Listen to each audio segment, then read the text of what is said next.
For every live service slop like Concord that comes out and dies faster than a life cycle of a fruit fly, ladies and gentlemen, today is a grim reminder why single player games are just so important. So I was looking at Death Stranding 2, and apparently it's got 90 on Metacritic, okay? So again, you know, it's a review, right? It's a pretty interesting review. A lot of people are liking it, okay? Now, I was a little bit surprised. Now, why am I surprised, ladies and gentlemen? For anybody that doesn't know, I love me Death Stranding, okay? I've actually made a video like 5 years ago when it came out, and I literally said, I love the game, would not recommend it. And the reason I wouldn't recommend Death Stranding is it's just a weird Kojima game, you know? It's one of those games where the production value is insane. The concept of the gameplay being delivering packages from point A to point B with some sci-fi horror and like, you know, combat maybe intermixed between. It's such a weird thing, right? Like a lot of games play it super safe. You know, you got your shooter game, you got your action adventure game, you've got your racing games, you got like defined genres, right? And really it feels like games don't really take the next step and like innovate from where they're at. But Death Stranding's different, okay? How often do you ever find a AAA game with like a multi-million-dollar budget and the whole game feels like it's an indie game, right? It's an indie game about delivering packages from point A to point B. It's wild shit. So anyways, Death Stranding 2 is a game that I would 100,000% recommend to anybody. It's actually one of the best games that I've actually played this year. In fact, it might be one of the best games I've played this generation of gaming. And I don't say that lightly. I've actually got several hours under my belt for the game already, and I feel like I've barely scratched the surface. So I want to first talk about, like, obviously the thing that I think has really grabbed some people's attention, the graphics. You know, I'm not somebody that is like the biggest graphics hoe imaginable, but I really have to talk about it with Death Stranding 2. The moment I started this game up and I saw like this level of like visual fidelity, I knew that my ass was looking at an FMV. And I was looking at actual like, you know, video.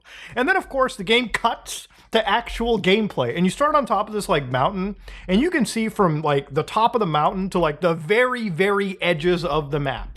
The draw distance is insane. The level of quality around you is actually so insane that I really felt like I was looking at one of those Unreal Engine tech demos, you know, where they showcase things like nanite, where like the rocks, like they have like a million like pebbles rendered on the ground. But this actually is a real game and not a tech demo.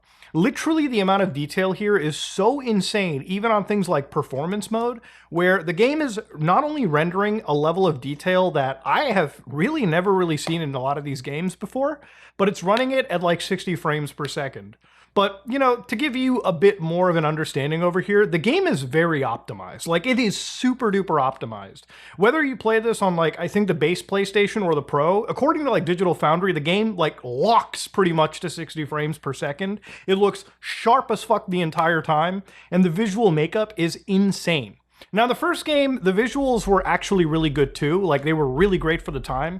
And a lot of that has to do with the Decima engine that's used between, like, Kojima Productions and also used between, like, the Horizon games, right? Like, Guerrilla Games' projects.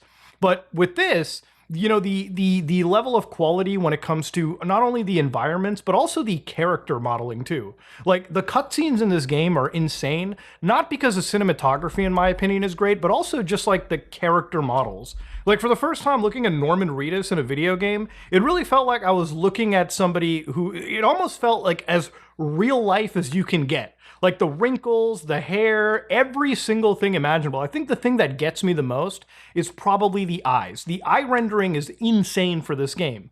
You can almost see like pupils moving around. You can almost just see like the inside irises, the corneas actually having like movements, actually being rendered appropriately. There are moments in the game where like every material is like rendered impeccably. And it just all comes together with like this 60 frame lock. And, you know, it's obviously running not at 4K, but well above that 1440p, I would imagine. It's just super sharp all the way through. Now, the thing about it is, like, even the lighting outside when you're traveling in the world, you know, this game doesn't use any form of ray tracing, right? Now, I don't want to say that ray tracing is this great sin or anything. There's a lot of games that look beautiful with ray tracing, and I've talked about them in the past, games like Cyberpunk. But you don't need ray tracing in every capacity. So instead of, using things like global illumination and relying on ray trace global illumination, or even, reflections in water, for instance, or even shadows, a lot of this game is actually either screen space or it uses like a probe global illumination system, which is really, really well done, considering the fact that this game is actually a game with a 24-hour day-night cycle, which the previous game did not have. The previous game, time just kind of moved as the story progressed, but here you can see, sunrises, sunsets, and the lighting works exceptionally well. And again, this is something that didn't use any form of ray tracing. It doesn't actually rely on any of that, and it still looks incredibly good. Now, obviously, there's going to be some issues you'll see if you know what to look for, but I think overall, just having the game run at 60 frames per second and having a lot of these lighting solutions, having just the game look this good in motion, was the smart play by the guys over at Kojima Productions. I think, if anything, the Decima engine has me more excited if Sony would decide to maybe license this out to other developers. Again, I've seen people comparing Unreal Engine to this, and it's not a one-to-one comparison. Remember, there really are just two really well-done Decima games, and people often compare them to the worst of Unreal Engine stuff that you'll find. There are good-looking UE5 games like Silent Hill 2 Remake, which I think look exceptional, but this is a great example of, having your visuals, good enough, and of course, still producing a video game where the optimization is first and foremost, there. It's a game that runs exceptionally well. And it's not just that the visuals look good. It's that a lot of the new visual gameplay, the new visual systems they added, like weather effects, dynamic weather effects, have an actual tangible effect on the gameplay, right? So one of the details that kind of blew me away that really worked with the gameplay was this sandstorm that was coming in the very beginning of the game as you're entering into your first, mission. Now, the thing is, it's not the first time I've seen a sandstorm in a video game. I played Forza Horizon, very pretty stuff there as well. But here, not only did the sandstorm, rage towards me, I honestly thought it was something in a distance. But when I saw it really come towards me, it was one of the freakiest, moments. And when it finally hits you, you can feel with the game's vibrations, you can feel with, just your character moving around, fighting the strong winds. This is gameplay, changing, right? It's gonna make your experience even harder when you play through. So anytime it rains in the game or there's a quake that happens, sometimes a riverbed that's dry an hour ago is now raging with water. So now when you're delivering a package or doing a mission, now you have this obstacle to worry about, right? How do I cross this fucking river without completely going all the way downstream, and losing all of my cargo the entire way through. So there's a lot of gameplay stuff here to focus on. One thing that it also really, really adds is combat. Now, in the original game, there was combat. There was combat against human beings and combat against, these otherworldly beings called BTs. But in this game, in Death Stranding 2, instead of waiting, 11, 12 hours in the first game, you pretty much are given guns, you're given combat options, you're given choices. You can either evade these people or engage them with stealth, or you can engage them full combat. It's really up to you. The game gives you so many different options and choices right from the get-go, and it only expands from there. And it's one of the reasons why I can actually, from a gameplay perspective, really recommend something like Death Stranding 2. So I wanted to just talk about the graphics and the gameplay a little bit first so you can kind of understand where this game goes. Now, of course, the question is, Muda, is it still a package delivery simulator? And absolutely it is, okay? It's Death Stranding 2 for a reason, bucko. But its gameplay has evolved so much that playing this for, the hours that I have, it makes the first game, which I completely platinumed, I put in hundreds of hours into the original game, it makes that game look like a beta mode, a proof of concept as to what this game would have been. It really feels like Hideo Kojima and his whole team, they put together Death Stranding, this super weird game where it was first being showcased, right? You saw naked Norman Reedus and his funky fetus. And, he was walking, it was this really artsy looking game. And we were told it was the package delivery simulator. It worked, but obviously comparing it to this, that game's features are far infantile. And you might be like, well, of course, Muda, it's obviously going to be infantile. It's a predecessor to Death Stranding 2. But when you look at Death Stranding 1, a lot of the actual stuff that you're doing, right? Like it'll give you ways to traverse, it'll give you like obstacles to do as you're traveling, but it doesn't really give you a lot of combat, especially at the very beginning, right? Like if you play Death Stranding 1, a lot of it can be a boring slog, especially that first, like, I want to say, third of the game, where you're literally just going from point to point. And even if there are enemies, you never really are given a lot of weapons or choices.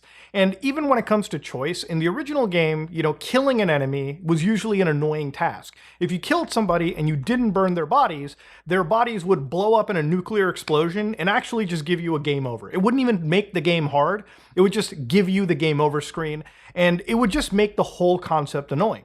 So in Death Stranding 2, they give you the freedom to basically experiment with this open world sandbox, right? So when you're delivering your packages, there's a lot of thought into what you're bringing.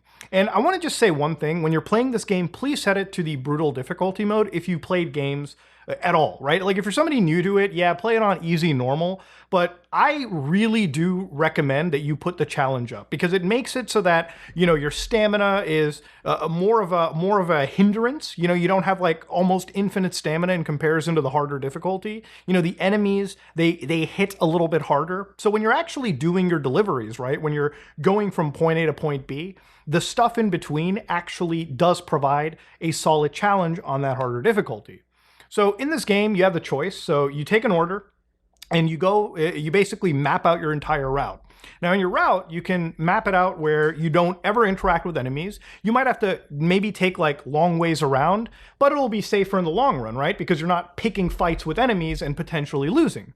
Or if you feel brave enough, you can fabricate some firearms and you can cut right through enemy territory and deal with them, maybe even steal some of their shit and take it with you to your delivery point. So there's a lot of choices you can make. And so the way you tackle objectives is entirely up to you, and I love that shit. Though, like, this is technically, from my understanding, the third open world game that Hideo Kojima has made.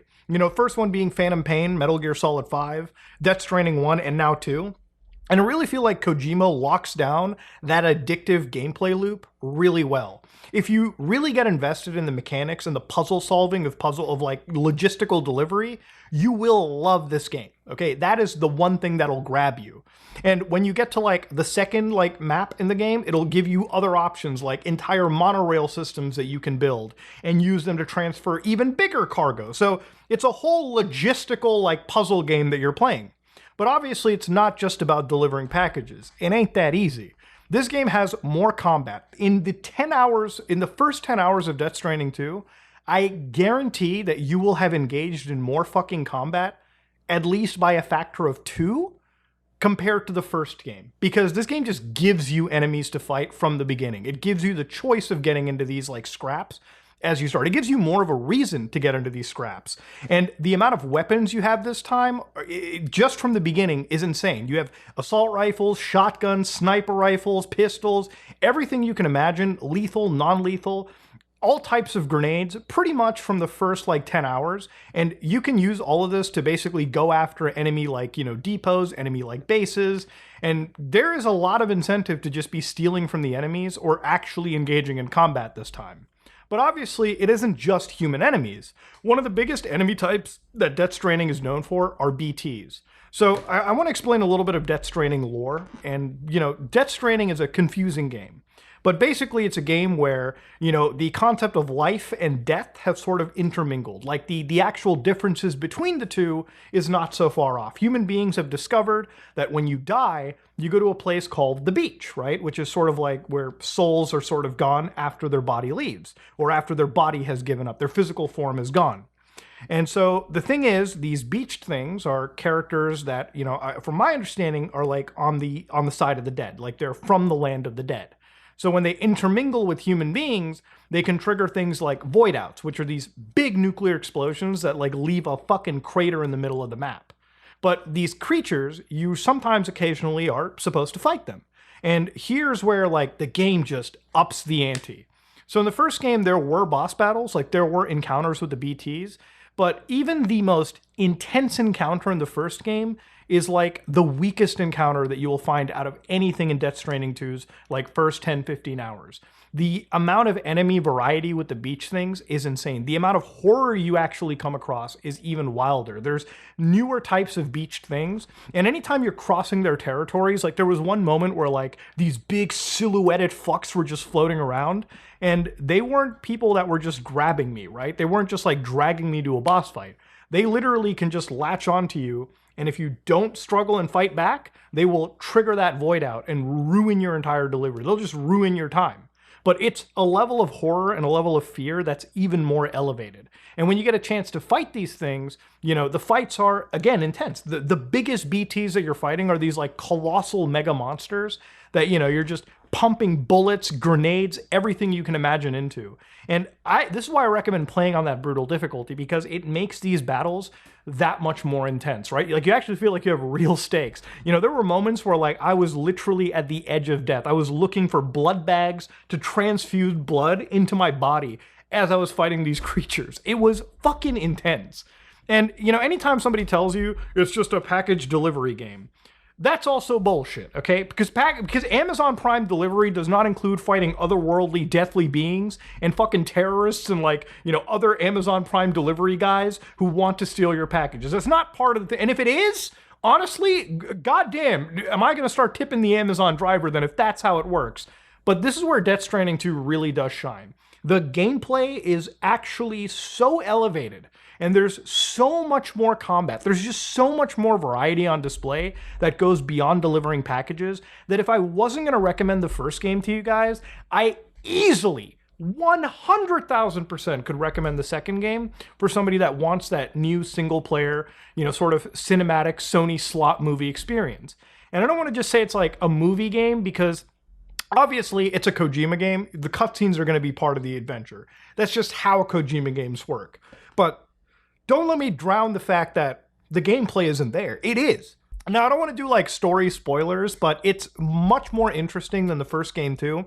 But again, it also benefits a lot that if you play the first game, which is why I'm glad to have this recap video in the beginning for anybody that just did not play the first title. If you didn't play Death Stranding 1, not a big deal. You'll still get caught up pretty well story-wise. Death Stranding 2's story is just very engaging from the beginning, right? Like you're immediately like sapped into it. The environments that you go to, the locations that you go to, because there's so much variety on display and the new cast of characters are honestly all acted and like delivered pretty well. It's just a story that has you gripped. I would say all the way from the beginning to where I am right now, which honestly isn't that too far in. Now, I've read stuff online that apparently the ending is supposed to be just insanely good, and I'm trying to basically go dark on that. I don't want to see anything related to it. But, you know, I've heard that it's going to be a game that people might just talk about, like old Metal Gear Solid games. In fact, one of the comparisons I've seen is it feels like almost a Metal Gear Solid style experience. And I feel that that's stated because I feel like the messages and the story of Death Stranding 2 and just the gameplay itself, it's going to be one of those games that when I beat it, when I platinum it, I'm definitely going to go back to it like I do with Metal Gear Solid 3, or really the whole franchise. I think what Hideo Kojima has done with Death Stranding 2, what Kojima Productions has done, is pretty staggeringly awesome. And you know, I never expected Death Stranding 1 to even get a sequel. I thought that Death Stranding 1 was too experimental of a game. I thought that it probably didn't even sell that well as compared to all the other Sony stuff. But Death Stranding 2 has reviewed so well, and I really hope that it sells, because it's the ultimate reminder in this gaming industry that when it comes to proper, full-on single-player experiences, they will never die. And not only good single-player experiences, but just good, well-produced games. This game has dropped day one, and it does not have technical glaring issues. It really doesn't have a lot of those bugs that I kind of have come to expect from like AAA releases. It's just a good, solid release. And if you're not somebody that's getting the game early physically, or you're not somebody that, you know, has that like early access, like collector's edition, digital deluxe, then I would say, you know, pick this game up physically, because let me tell you right now, it is one of those games where I guarantee you it's going to age like fine wine. And down the road, you definitely want to have a copy of this in your like gaming catalog, because, you know, it's one of those games where I beat it. You know, my brother's not a Death Stranding fan, but he saw a bit of this gameplay, and I guarantee you he's going to be yoinking my disc right after I finish it, because he was, for the first time I even saw a guy, I saw him watch this game for an hour, and he used to say it was like a delivery simulator, like the first game. Not so much with the second title, man. The second game is an absolutely jaw-dropping like sequel. If the best way to compare it is like, look at how good Assassin's Creed 1 was. I know Assassin's Creed. And then remember how the sequel, Assassin's Creed 2, just elevated everything that the first game had? This is that same level of like sequel. It's just a actual natural progression, and it's like, it feels like the team behind Death Stranding 1, you know, they built the first game as this proof of concept, and the second game was like, we know what the game is supposed to be, let's just actually make it the best delivery, survival horror, Strand game that we ever can have. Ladies and gentlemen, if you like what you saw, please like, comment, and subscribe. Dislike it, I am going to do more deliveries.